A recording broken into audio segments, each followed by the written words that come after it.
Yeah, so this march has finally got underway, essentially. Hundreds of thousands of people walking through the streets here. We were delayed by about an hour because, of course, 14 different coaches bringing people from all over the country, are here as part of the march as we try and navigate some roadworks here. We have seen some tension already, Dawn, because there's been some protesters with placards saying "We stand with British Jews." Now, under the police public protection conditions that have been placed on this protest to try and, of course, make sure both protesters can have their voice heard, they have been arrested, and we saw one engaging in some conversation, but seemingly after they'd had that conversation, the police moved in and arrested them. Some people, resisted some of that pressure from the police, and we saw people being dragged away with those placards from the protest.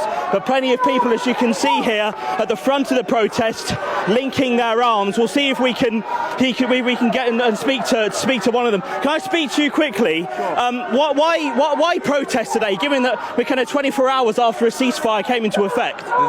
The genocide has happened, and we need it ended. We need it ended completely, and we need to be sure of that. And we will keep on making noise every single day. Okay, so he's just been told that he's not allowed to speak to us, so that's why he's just stopped talking there, Dawn. But interesting. Of course, we are 24 hours after that ceasefire deal. The sense from the Palestinian Solidarity Campaign, which is one of the groups that has been organising this, part of the Palestine coalition that's organised the protest here today, they say that although there is that ceasefire, there is a lack of trust that Israel will keep to that ceasefire. That is their view. But also there is a sense that the siege, as they put it, is not over. So that is why this is the 32nd national demonstration that we've had here in central London. Now, as I was saying, people coming from all over the country. There is a counter-protest today from Stop the Hate that will kind of march by each other. So they're based at the Strand. So at the moment we're just arriving at Big Ben at the end of Embankment, about to cross Westminster Bridge. But as you can see, just the numbers of people that have come up. So plenty of people. And Peter Tatchell actually here as well. Why have you wanted to be here on the march? From the beginning of these Palestine protests 2 years ago, we demanded a ceasefire to save the lives of Palestinians and Israelis. And now President Trump has agreed and made that happen. We're here to celebrate today that our demands are finally succeeding. So this is not a protest, this is a celebration, is it? Well, it's a protest and a celebration. We're really, really pleased that at last our demand for a ceasefire has been acknowledged by world leaders, and we're now ending the bombing. We're now ending the violence. That's fantastic. Whether it will last, we don't know. So there's plenty of signs saying stop the siege. What do people here mean by the siege? Well, I guess, still essentially Gaza is under siege, and to some extent the West Bank. But, we will resolve that. We will resolve that. And now as part of this agreement, aid is going in. Is that how positive if that is a thing for you? Because there's still plenty of people here with signs we can see in the background saying "Stop starving Gaza." Well, I guess that's not happening anymore. Well, the aid hasn't yet gone in. It is about to go in, and fingers crossed it will. Okay. So we're just pressing home the demands we've always had, which is for an end to the humanitarian disaster which has befallen the people of Palestine.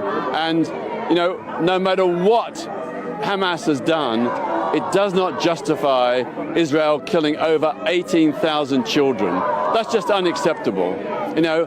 We've got to have a solution, which means humanitarian aid, a permanent end to the war, a two-state solution where Israelis and Palestinians can live together in peace.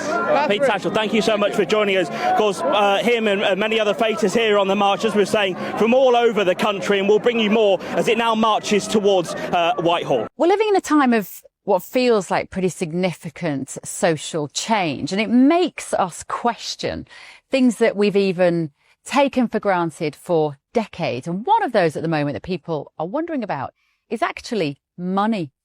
Is the money in your bank account safe? Should you be investing elsewhere? Are we looking at a potential global crash? What will it mean for your savings? Is there a way that you could be using your money that might be outside of government control even? Well, Tally Money is potentially one solution. So I'm delighted to say that I'm joined today by the CEO and founder of Tally Money, Cameron Parry, what is Tally Money? Well, at Tally Money, you basically get gold you can spend. So we give people an individual account in their name, everyday account. They get a sort code, an account number. They use that account just like they would pounds from their bank, but it's milligrams of gold that we brand as Tally. Okay. Why would you do that, though? What is the benefit to the customer instead of just having a normal pound sterling account?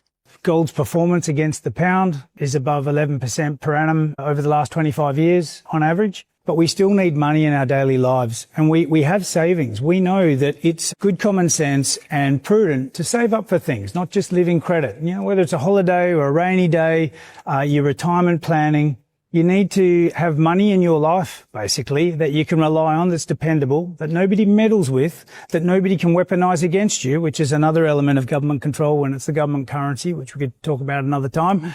And it should be pretty simple and straightforward, and that's what we deliver at Tally. And really, we just want people to feel safe and happy with their money.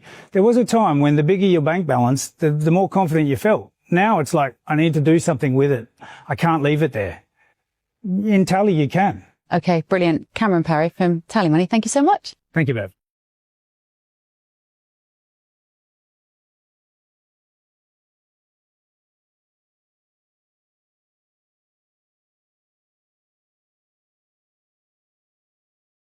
Well, hundreds of thousands of those pro-Palestine protesters that started on Embankment are now walking down the Strand, and as they do that, they're now meeting the Stop the Hate counter-protest, which has been placed here on the junction of the Strand and Aldwych. So you might be able to see in the background those Palestinian flags.